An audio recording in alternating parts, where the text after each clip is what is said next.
I can't be the one that you need.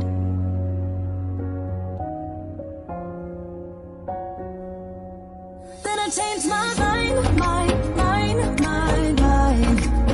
Maybe we got time. Hey guys, what's going on? It's me and Kate today. We're in our corner, better known as the Ecke in German.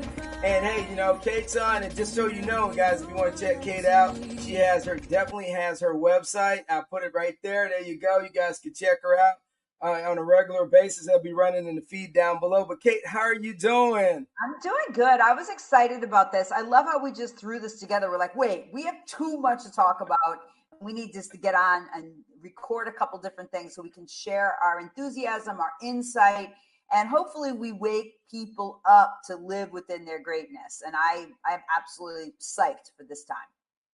Well, it all came from your book, The Warrior, and the story about your son.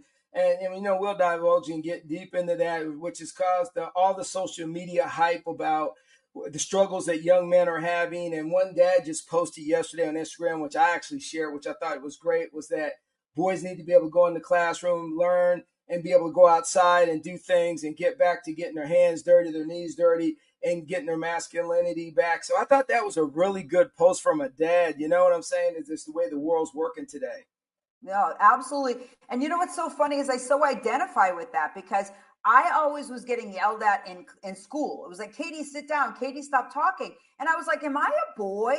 Like the only other ones that get yelled at were Mark and John and Joe. And then there was Katie. So I fully believe that, yes, we do need to really be able to allow all of us to be able to play, and particularly boys. And I had one client that I was talking to, and what he does when he comes home, when his son's edgy, he wrestles the hell out of him. They get on the floor and he lets his son express that. And he's little. And you know what? He's just frustrated because he has to express that energy. And I completely honor that dad. Instead of talking about it, he just gets on the floor and starts wrestling.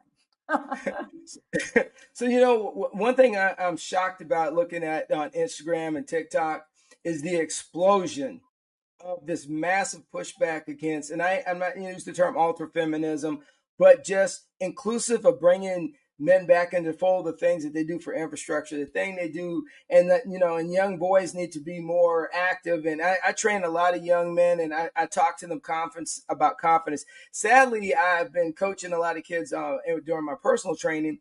And the one thing that I've seen, Kate, is just blows my mind is when I reach my hand out to shake their hand, they put their head down, they mumble what they have to say, and there's a lack of confidence. It just blows my mind. Right. So where are they learning that or not learning it? And in fact, it goes back to this poem that I remember my middle son wrote. And he goes, you taught me how to look people in the eye and shake their hand. So he wrote that was from me because I didn't marry a man, and I'm divorced now, but I didn't marry a man that taught my children, my boys, how to be men.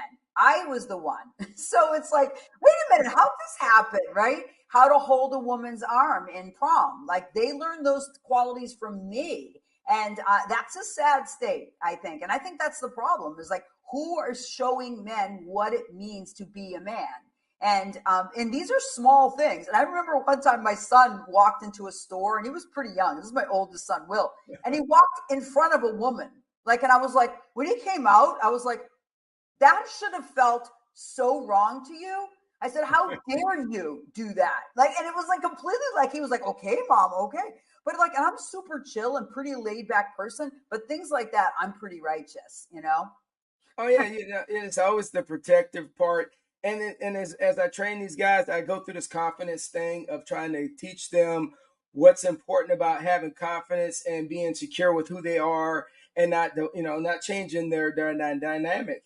But what I'm finding out is that's not just a lack of dads. It's social media is always is preaching out. They're bombarded with stuff from Instagram. They're bombarded with stuff on TV. You turn on Disney, you don't see it. They'll go, well, we've had hundreds of years of male role models on TV being heroes. Now we want women to be. Nothing wrong with that. So don't get me wrong, because I got all girls. So nothing wrong with that. I like girls. Yeah, I like girls being in power. But I also have taught my daughters also now the greatest thing is they have a grandson. So they are starting to have a different perspective. And I always say this, and people gonna cancel me one day on it, is that women are feminists until they have a son. And then they want their sons to have opportunities. And, my mom has always kind of preached that. And I kind of love her about that, because she's always kind of pushed way against ultra feminism and said there's a place for everybody, and everybody has a role in society to protect society. And she never wants her daughters fighting wars when there's men to fight wars. And I thought that was pretty cool, So your mom actually said that. So that was a message that you heard ingrained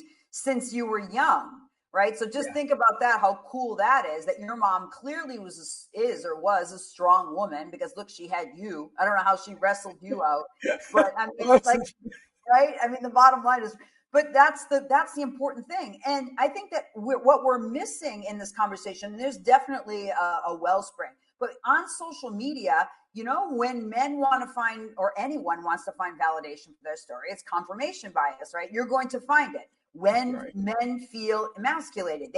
They're going to go along this funnel of how we fight back and push against women. Now, is it positive? No. I mean, the bottom line is this. I'm a psychological history freak. And if we look back at Jung, and Jung was an incredible person and did a lot of investigation into the unconscious.